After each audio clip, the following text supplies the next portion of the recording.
जय बाबा महाराज जी की। आप सभी लोगों का एक बार फिर स्वागत है हमारे यूट्यूब चैनल देव संस्कृति में। आज के एपिसोड में मैं आपको बाबा जी द्वारा स्थापित हनुमान गढ़ी मंदिर जो कि नैनीताल में है उसके बारे में बताऊंगी और उसके पीछे की कहानी के बारे में सुनाऊंगी।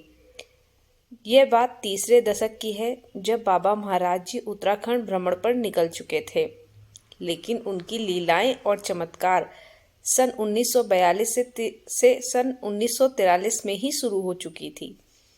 हमारे बाबा जी ठहरे सरल स्वभाव के।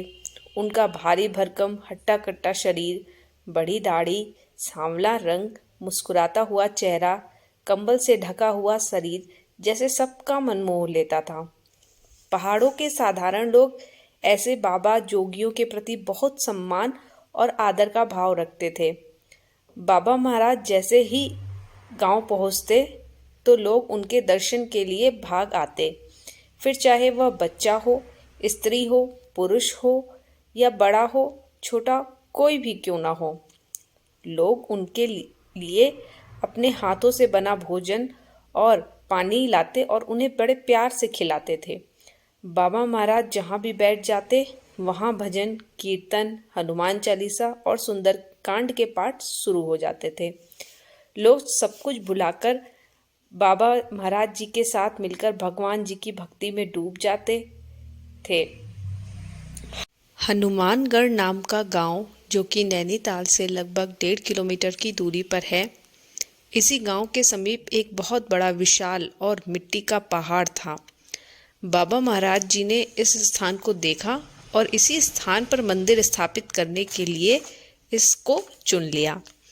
वह पहाड़ इतना कच्चा था कि उस पर चढ़ना उतरना बहुत मुश्किल था और उस पहाड़ के आसपास की भूमि पर लोग शवों को भी जलाते थे और वहाँ एक प्रकार का शमशान घाट भी बन चुका था। गांव के लोग पहले इस मंदिर बनाने की बात को लेकर बड़े आश्चर्यचकित हुए, क्योंकि कोई भी वहाँ आना जाना नहीं चाहता था। उस पहाड़ पर आने जाने का कोई पक्का रास्ता भी नहीं था और शमशान होने के कारण लोग वहाँ आने जाने से डरते भी थे। लेकिन हमारे बाबा जी की तो महिमा अपरंपार है। उनकी मंशा थी कि मंदिर बनेगा तो वहीं बनेगा। गांव के लोगों के साथ वह पहाड़ी पर पहुंच जाते थे और वहीं बैठ जाते थे ध्यान लगाकर। बस बाबा के बैठते ही लोग वहाँ उनके साथ आ जाते थे और वहीं पे भंडारे होने लगते थे। भजन कीर्तन शुरू हो जाता था। शाम होते ही लोग वापस लौट जाते थे, परंतु बाबा जी के साथ कुछ भक्त मिलकर वहीं रात गुजारते थे। ऐसे ही कई दिनों तक चला।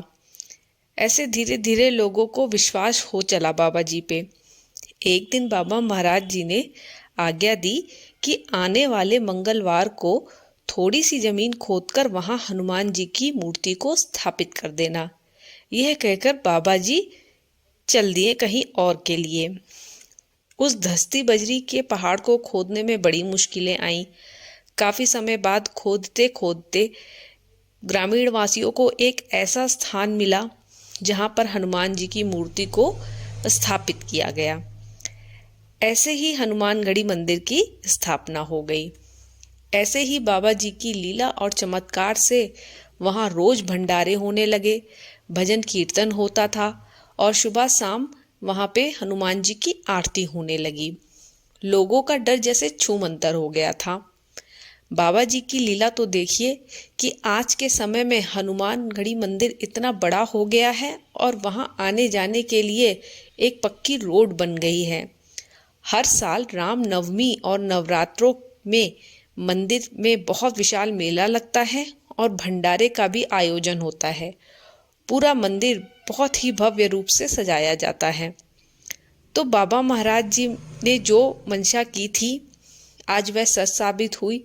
इसी विश्वास के साथ मैं आपको मिलूंगी अगली कहानी में बाबा जी के एक और गौरव गाथा के साथ।